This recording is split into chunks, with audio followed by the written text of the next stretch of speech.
everyone, this is Tony from Her Homestead Skills, and today I have a few things that I want to accomplish. I would like to make some more chicken stock for Mark. I have another package. Actually, I probably have two. The last time I was there, I ended up picking up 3 packages of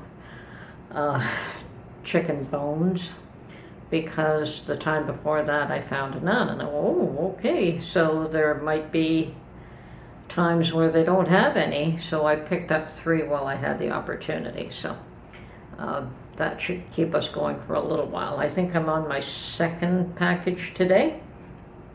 Okay, so I do want to make another couple of loaves of bread, one to keep for when I want some bread, and the second one that perhaps he may need more croutons than what he can get out of 1 loaf. I think 1 loaf will be enough, but anyway, no harm in making 2 loaves of bread.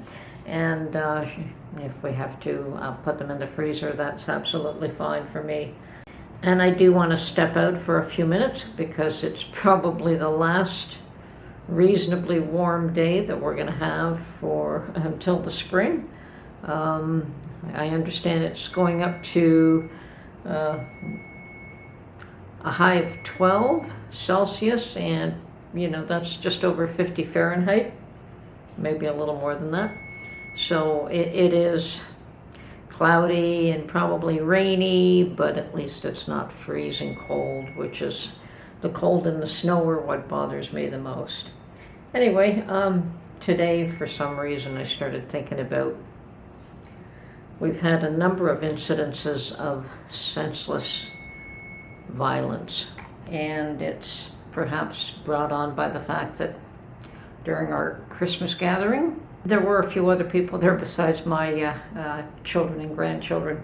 One of the individuals asked me if I'd heard about the fellow who shot 5 people in his condo and was subsequently shot and killed by the police himself. And yes, I did hear about it. That was fairly tragic. Apparently he'd had an ongoing dispute with members of the other people in the building, and mostly with members of the condo board. And I think 3 of them that were shot were members of the board. And they were the next day going to go to court and try to have him evicted from the building because they claimed that he was harassing people. So anyway, the reason I was asked if I'd heard about that specific case was because the young lady in question said he was her client.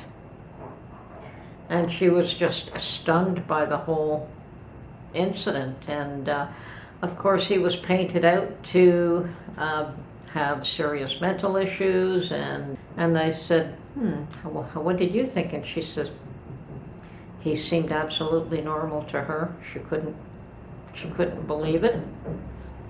So that one was one tragic event. And yes, she was very upset with that. She says not only was he her client, but also another couple of people in the building who had also died. So yes, she took that quite hard. She lost a few people that she knew, and she was quite shocked at the whole incident because she knew them personally. Now, that was one senseless act of violence. So that's incident number 1. Another one that was probably fairly tragic was just before Christmas Day. And these are just acts of senseless violence that I just don't understand, can't fathom. This one in particular was rather odd. It involved, I believe, 8 13 to 16-year-old girls who met online, and they got together just before Christmas, and they were in downtown. Apparently, the incident happened because they wanted the liquor from one of the homeless people, and he refused to give it up. and he was stabbed to death.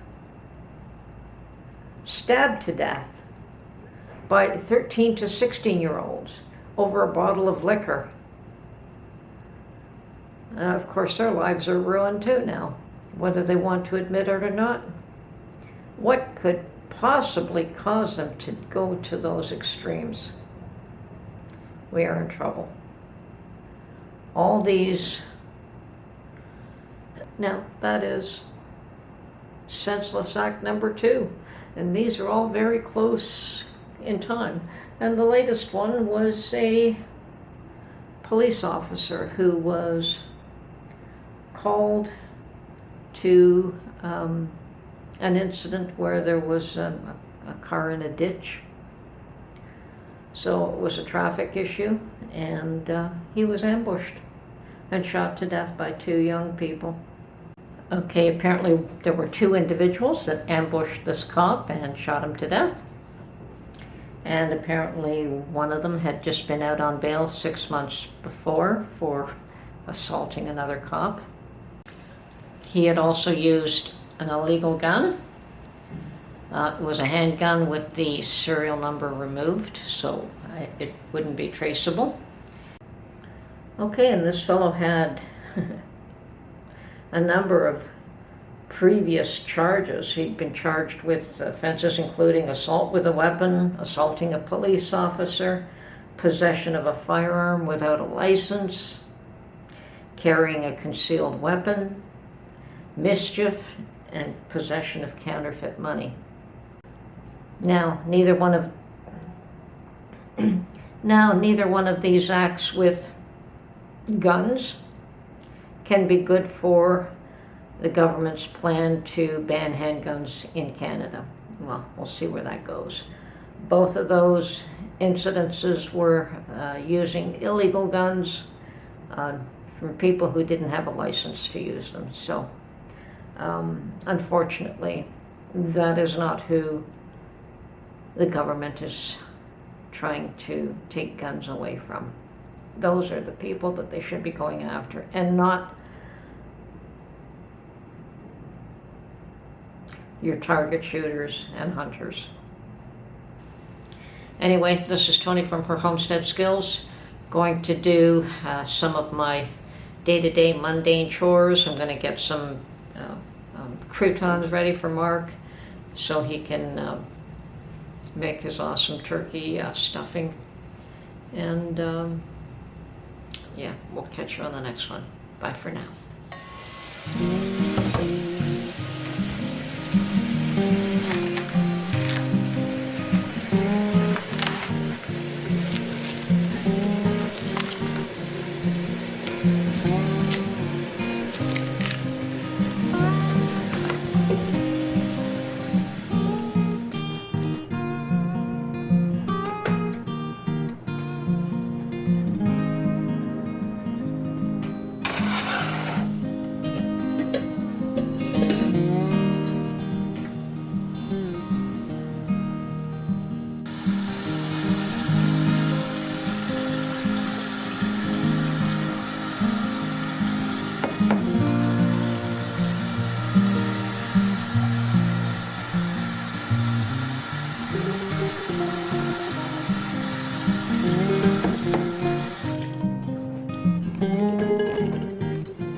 you.